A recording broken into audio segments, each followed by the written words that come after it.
রানী পটুয়াখালী ৩। সুবহানাল্লাহি আলহামদুলিল্লাহি লা ইলাহা ইল্লাল্লাহু আল্লাহু আকবার ওয়ালিল্লাহিল হামদ। এই বাংলায় এখন পারাপার করার জন্য নৌকা ছাড়া আর কিছু নাই। বিএনপি এবং তার সহযোগী জামায়াত ইসলামী, যাকে বলা হয় বাই বর্ন ক্রিমিনাল। আগামী ১০০ বছর বিএনপি টিকে গেল। জামায়াত আসলে একটা আদর্শ ভিত্তিক রাজনীতি করে। ডক্টর ইউনূস রয়েছে বর্ণাঢ্য ইতিহাস। Doctor Yunus in the field of politics he is just infant, নবজাতক শিশু। শেখ হাসিনাকে ক্ষমতায় বসানোর জন্য যা করা দরকার সবকিছু করতে হবে এবং দরকার হলে বাংলাদেশকে সিকিম বানিয়ে ফেলতে হবে। তোমরা যতক্ষণ পর্যন্ত তোমাদের চিন্তা চেতনায় কর্মে আমার রাসূলকে অনুসরণ করতে না পারবে, ততক্ষণ পর্যন্ত তোমরা মুমিন হতে পারবে না, মুসলমান হতে পারবে না। ময়লানা গোলাম ময়লা আবর্জনা রনি বাংলাদেশের রাজনীতিতে এক মারাত্মক বেসম্ভব জিনিস।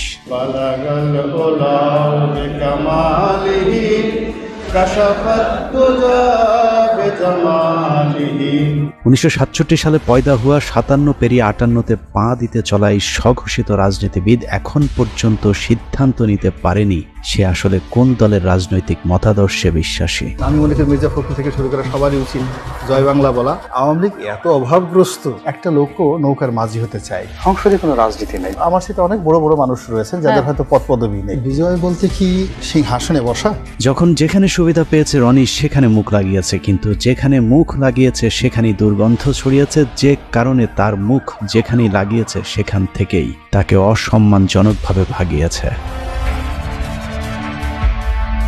বোবার যেমন কোনো শত্রু নেই, গোলাম ময়লা রনিরও সুনির্দিষ্ট কোনো রাজনৈতিক প্রতিপক্ষ নেই। কখনো বিএনপি, কখনো আওয়ামী লীগ, কখনো জামায়াত, আবার কখনো এন্টি জামায়াত। এ যেন একই অঙ্গে বহু রূপ, যে কারণে কারোর সাথে তার তেমন কোনো বিরোধ নেই, আবার বন্ধুত্ব ভেঙে যায় সুদীর্ঘ হবার আগেই। জন্ম থেকেই জ্বলতে থাকা রনিকে বাংলাদেশের নিষ্ঠুর রাজনৈতিক দলগুলো উষ্ঠা লাথির উপরেই রেখেছে। যখন যার প্রয়োজন হয়েছে গরিবের সুন্দরী বউয়ের মতো কাছে ডেকেছে, আবার পরক্ষণেই বিছানা থেকে পাছায় লাথি দিয়ে খাটের নিচে ফেলেছে। বাংলাদেশ আওয়ামী লীগ থেকে বেদনা, অপমানবোধ, লাঞ্ছনা এবং গঞ্জনা কোনো একটা মানুষের পক্ষে বিএনপিতে যাওয়া এটা সাধারণ কোনো ঘটনা না। নেতা শব্দটি আমার জন্য প্রযোজ্য। যোগ্যতা কি বিএনপি আপনাকে দিল না? এটা একটা ভিন্ন একটা প্রসঙ্গ। সব দলের লাথির ছাপ পাছায় নিয়ে রনি এখন দিক বিদিক ছুটছে। স্থির হয়ে বসতে গেলেই ব্যথা তাকে মনে করিয়ে দেয় রনির কোন কোন জায়গায় ব্যথা। মানুষের শরীরে যখন ব্যথা হয় না, কখনো নখে ব্যথা থাকে, আবার একটু পরে মাথায় চলে যায়। আপনার তো বয়স অল্প, এখন অত ব্যথা হয়নি। একটু পরে সেই ব্যথা 5 মিনিট মাথায় গালে চলে আসে, কানে চলে আসে। এই ব্যথা খুব দ্রুত সারা শরীরে ছড়াতে থাকে। ব্যথার এরকম যন্ত্রণা, সারা অঙ্গে এরকম ব্যথা নিয়েই চলছে রনির দিনকাল। কিন্তু প্রশ্ন হলো, এভাবে আর কতকাল? একটা জায়গায় তো তাকে থামতে হবে, না থামলে সবাই মিলে তাকে থামাতে হবে। কেননা রনি যে পাগলামি শুরু করেছে তাতে মনে হচ্ছে পাগলা গারদে যাবার ঠিক আগের স্টেজে আছে সে। আমার এই সকালে পেট খারাপ থাকে, বিকালবেলা মাথা খারাপ থাকে, রাতে ঘুম হয় না। আমি চিন্তা করলাম করিটা কি? পাগলামি আর একটু বাড়লেই পাবনায় আরেকটি বেড খালি করতে হবে তার জন্যে। কিন্তু আমরা রনির মতো একজন রাজনৈতিক জোকারকে হারাতে চাই না, যে কারণেই তাকে সংশোধন করতে আজকের এই প্রতিবেদন। সহিংস আন্দোলনের নামে অবশ্যই পুলিশের অধিকার আছে তাদেরকে গুলি করে মেরে ফেলা, অবশ্যই আছে। 5 আগস্টের দুদিন আগে চ্যানেলে টক শো শেষ হবার পর উপস্থাপিকার সাথে মানিকের যে অনাকাঙ্ক্ষিত ভিডিওটি ছড়িয়ে পড়েছিল, সেটারও নাটের গুরু ছিল গোলাম ময়লা রনি। টক শো শেষে অত্যন্ত অশ্লীল ভঙ্গিতে রনি মানিককে বলেন উপস্থাপিকাকে একটু আদর করে দিতে। অনেক রাগ হয়েছে, আদর করে দেন। মূলত রনির এই কথাতেই সূত্রপাত হয় মানিকের কুরুচিপূর্ণ আক্রমণাত্মক আচরণের। মানিক যখন দীপ্তি চৌধুরীকে যাচ্ছে তাই বলে যাচ্ছিলেন, তখনও রনি অসভ্যের মতো দাঁত কেলিয়ে হাসছিলেন। আমি একটা মুক্তিযোদ্ধা পরিবারের সন্তান, আপনার কোনো অধিকার নেই আমাকে রাজাকারের বাচ্চা বলার। তার এই ব্যক্তিত্বহীনতার কারণেই জীবনের পরন্ত সময় এসেও এখনো নিজের কোনো রাজনৈতিক পরিচয় জোটেনি। এক কথায় বলতে গেলে রনিকে বলা যায় বাংলাদেশের রাজনীতিতে একজন পলিটিক্যাল প্রস্টিটিউট। রাজনীতির মাঠের এই প্রস্টিটিউট কতবার কতজনের খাটে গিয়েছে সেটা দেখতে আমাদেরকে 2008 সাল থেকে রনির ঘাট বদলের ইতিহাস দেখতে হবে। জামাত আসলে একটা আদর্শ ভিত্তিক রাজনীতি করে। জামাতের যে আদর্শটা রয়েছে সেই আদর্শটা, সমপর্যায়ের আদর্শটা এই মুহূর্তে বাংলাদেশে অন্য কোনো রাজনৈতিক দলের নেই। ঠিক ওই পর্যায়ের কোনো আলেম, কোনো ওলামা আমাদের দেশে না থাকার কারণে জনাব দেলোয়ার হোসেন সাইদী সাহেব গ্রেপ্তার হওয়ার পর থেকে একটা বিশাল শূন্যতার সৃষ্টি হয়েছে। কদিন আগে রনির কথাবার্তা শুনলে মনে হতো জামায়াতের পটুয়াখালী জেলা আমির, কিন্তু এগুলো আসলে তার মনের কথা না। রনির মনের কথাগুলো শুনতে হলে 2010 সালে সংসদে রনির দেয়া একটি বক্তব্য শুনতে হবে। বিএনপি এবং তার সহযোগী জামায়াত ইসলামী, যাকে বলা হয় বাই বন্ড ক্রিমিনাল, অপরাধ করার জন্য যাদের জন্ম হয়েছে। এই বক্তব্য স্বঘোষিত বুদ্ধিজীবী গোলাম মাওলা রনির যখন আওয়ামী লীগের সংসদ সদস্য ছিলেন তখনকার। আওয়ামী লীগের সাথে তার সংসার ভাঙে ইন্ডিপেন্ডেন্ট টেলিভিশনের সাংবাদিক পিটিয়ে জেলে যাবার পর। ইন্ডিপেন্ডেন্ট টেলিভিশনের সাংবাদিক পেটানোর প্রেক্ষাপটটা একটু আলোচনা করে আসা দরকার। আপনি যদি রনির উইকিপিডিয়াতে যান তাহলে দেখবেন রনির জন্ম ফরিদপুরের শ্যামপুরে, কিন্তু রনি এমপি হয়েছিলেন পটুয়াখালী 3 আসন থেকে। স্বাভাবিকভাবে প্রশ্ন আসতে পারে ফরিদপুর থেকে রাতারাতি পটুয়াখালী কিভাবে তিনি সংসদ সদস্য হলেন। জনাব গোলাম মাওলা রনি, পটুয়াখালী 3। মাননীয় স্পিকার, আপনাকে ধন্যবাদ। লা ইলাহা ইল্লাল্লাহু ওয়াহদাহু লা শারীকা লাহু লাহুল মুলকু ওয়া লাহুল হামদ। রনির পূর্বপুরুষ ছিলেন নদী ভাঙন ফরিদপুরের চরের বাসিন্দা। রনির বাবা গ্রামে গ্রামে মাথায় করে তেল বিক্রি করতেন।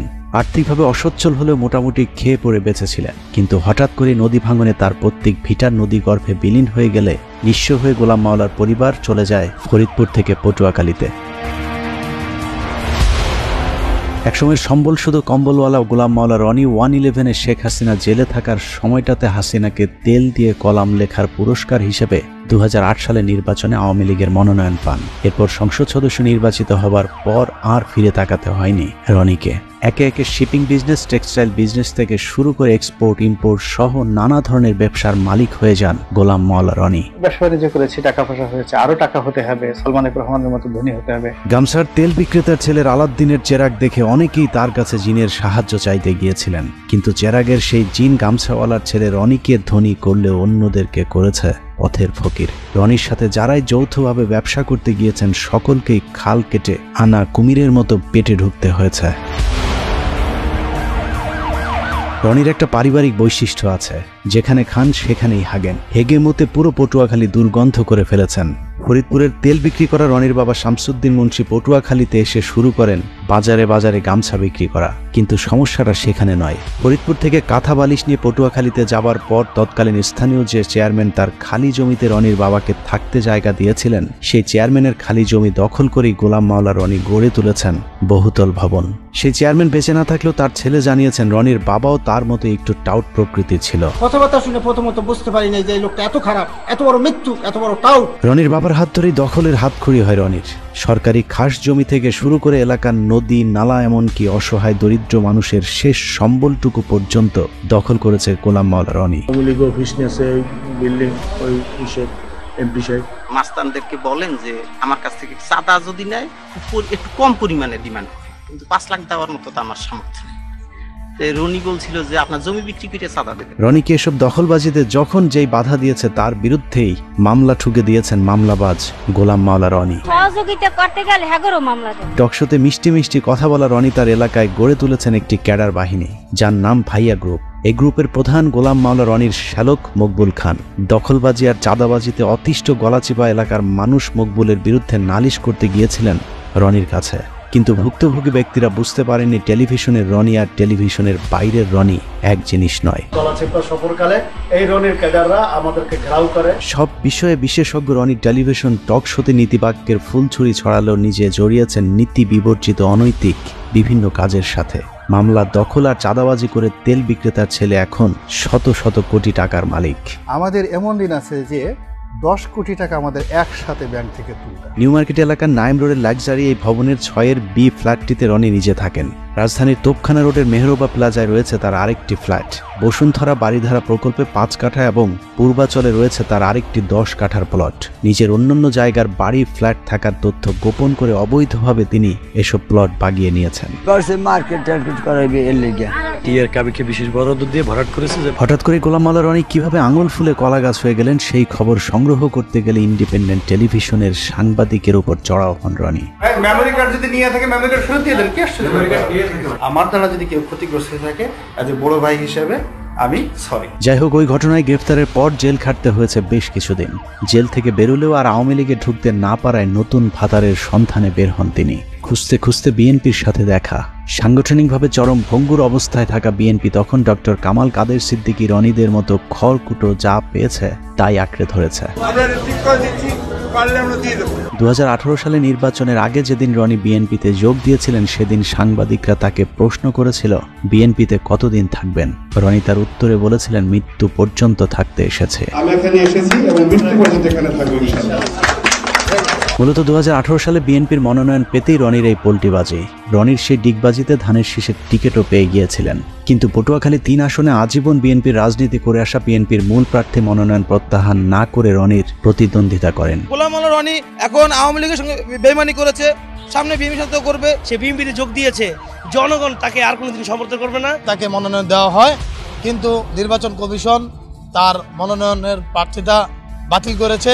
সে তার আম ও সালা দুটি হারিয়েছে। 2018 সালে নির্বাচনে দেশের অন্যান্য এলাকার মতো রনির পটুয়াখালী 3 আসনেও বিএনপির মনোনীত প্রার্থী গণসংযোগ কিংবা ভোট দিতে যেতে পারেননি। কিন্তু পটুয়াখালী 3 আসনটিতে রনির প্রতিদ্বন্দ্বী হিসাবে তৎকালীন সিএসি নুরুল হুদার আপন ভাগ্নে সাজু হয় সেখানকার অবস্থা আরও ভয়ানক ছিল।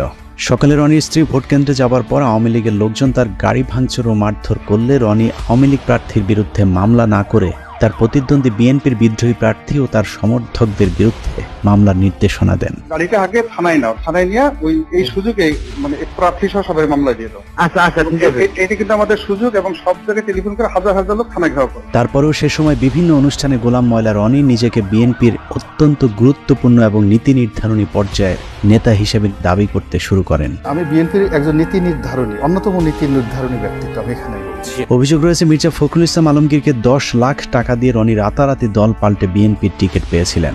10 লাখে মনোনয়ন কেনা বিএনপির গুরুত্বপূর্ণ এই নেতা 2018 সালে আওয়ামী লীগ আবারও ক্ষমতায় এলে আরেকবার ডিগবাজি দেয়। কিছুদিন আগে বিএনপির নীতি নির্ধারণী পর্যায়ের নেতা দাবি করা রনি বলতে শুরু করেন, আমি বিএনপির কেউ না, বিএনপির কোনো কমিটিতে আমি নেই, আমি শুধু ইলেকশনটা করেছি। আমাকে যদি বিএনপি নেতা বলা হয় এটা আমার জন্য অবমাননাকর, অপমানজনক, কারণ আমি আসলে বিএনপির নেতৃত্বে নেই। ওই অনুষ্ঠানে রনিকে প্রশ্ন করা হয়েছিল, আপনি যে বিএনপির নেতা না এটা আপনি কখন বুঝলেন?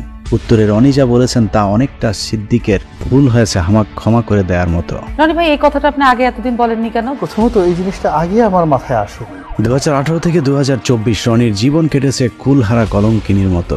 জলে ভাসা পদ্মের মতো 5টি বছর কাটানোর পর 2024 সালে আওয়ামী লীগ যখন আবারও ক্ষমতায় আসে তখন গোলাম মাওলা রনি বুঝতে পেরেছিলেন আওয়ামী লীগ ছাড়ার কোনো উপায় নেই, যে কারণে 2024 সালে নির্বাচনের পর আবারও আওয়ামী লীগের খাটে যাবার চেষ্টা করতে থাকেন। আওয়ামী লীগকে তো সবসময় মিস করি, মৃত্যু পর্যন্ত মিস করি। আর আমি যদি বিএনপির মন্ত্রীও থাকি এবং আওয়ামী লীগের যদি প্রয়োজন মনে করে তখন সেই মন্ত্রিত্ব ছেড়ে দিয়ে হলো আওয়ামী লীগের হাল। আওয়ামী লীগে আবারও পথ ফিরে পেতে বিএনপিকে নিয়ে নানা ধরনের ঠাট্টা বিদ্রুপমূলক কথাবার্তা শুরু করেন গোলাম ময়লা রনি। বিএনপি এখন সরাসরি মাঠে রাজনীতি না করে তারা দোয়াদরুতে মগ্ন হয়ে গেছে, ঝাড়ফুঁক তাবিজ কওয়াজে ব্যস্ত। কেউ কেউ বলে যারা জাদুটু নাও জানে, বানও মারতে জানে। বিএনপির যে গণতান্ত্রিক ভাবে তাদের যে অবস্থানটা ছিল সেটাকে তারা তাড়িয়ে সামনের যে জায়গাটিতে মিস্টার জো বাইডেনকে বসিয়ে দিয়েছে, মিস্টার পিটার ডি হাসকে বসিয়ে দিয়েছে। বিএনপিকে নিয়ে হাসি ঠাট্টা করে অবশ্য কোনো লাভ হয়নি, কারণ পুরাতন স্বামী আওয়ামী লীগের সাথে আবারও ঘর বাঁধার আগেই স্বামী পলাতক অবস্থা যখন এই রনি আবারও শুরু করে নতুন স্বামীর সন্ধান।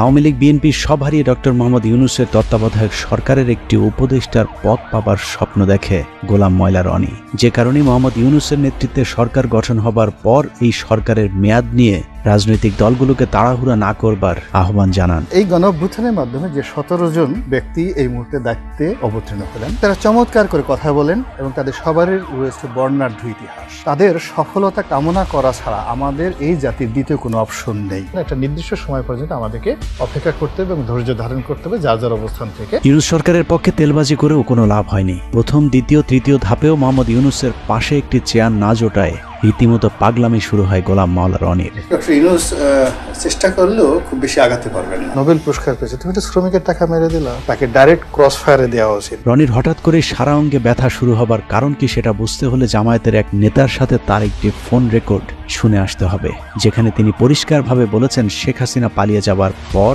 ক্যান্টনমেন্টকে সব দলকে ডাকলেও গোলাম মাওলা রনিকে না ডাকাতেই তিনি ক্ষিপ্ত হয়েছেন। সবাই তো ইউনূস সাহেবকে তেল মারতেছে, আওয়ামী লীগের গালি দেওয়া তো খুব সহজ একটা বিষয়। তখন আসলে আমরা আরো ভয়াবহ বিপদের দিকে এগোচ্ছি। এই যে চ্যাংরা পোলাপানরা যা কিছু করতেছে, আপনি যদি এইটার সাথে সাথে লাফান যে স্বাধীনতা পেয়ে গেছি। Doctor Yunus he is in wrong, ভুল কাজ করতেছে। আপনি সেই ঘরের মধ্যে ঢুকবেন, ঢুকার আগে আপনি আমাদের সবার সাথে আলোচনা করে নেবেন না? আলোচনা না করে আপনি ঢুকে গেছেন, ঢুকে গিয়ে আপনি বিপদের মধ্যে পড়ে এখন আমি আপনার ওখান থেকে কিভাবে বাঁচাবো? আপনি তো ঢুকে গেছেন।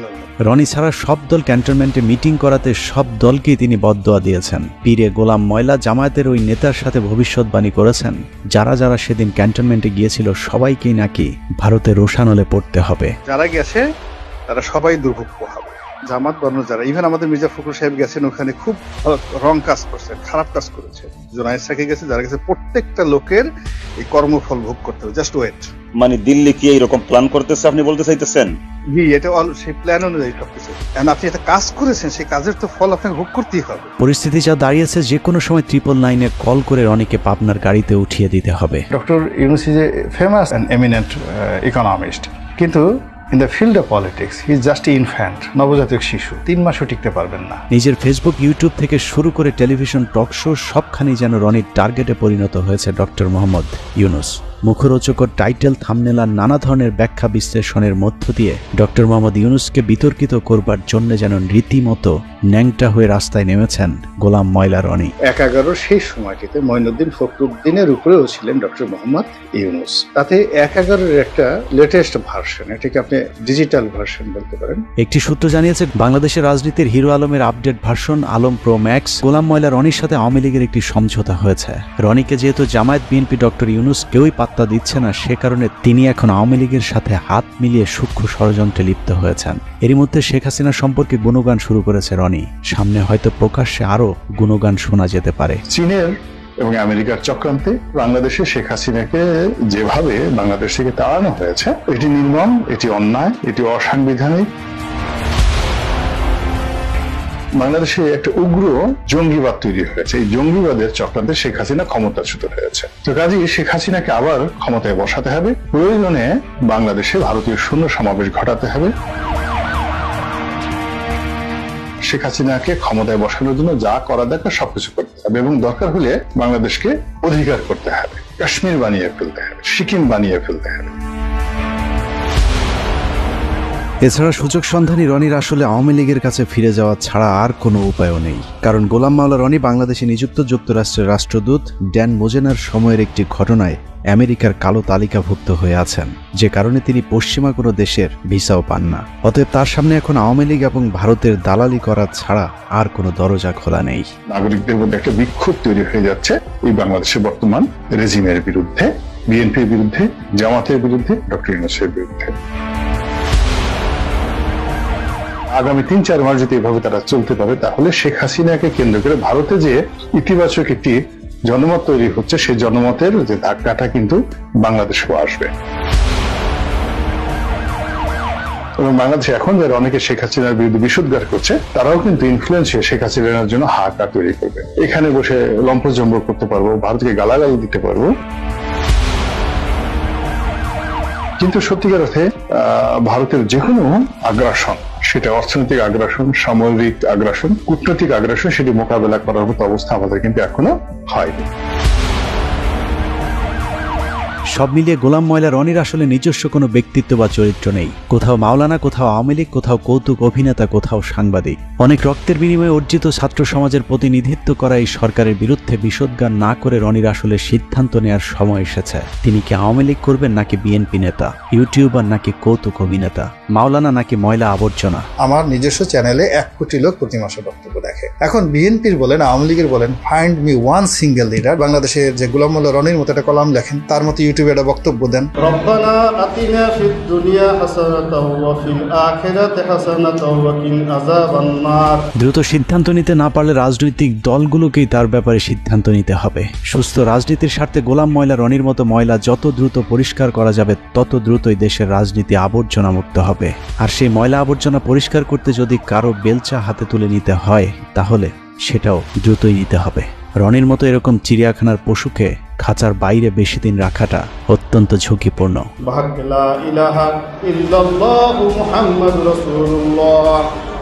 আল্লাহ হাফেজ।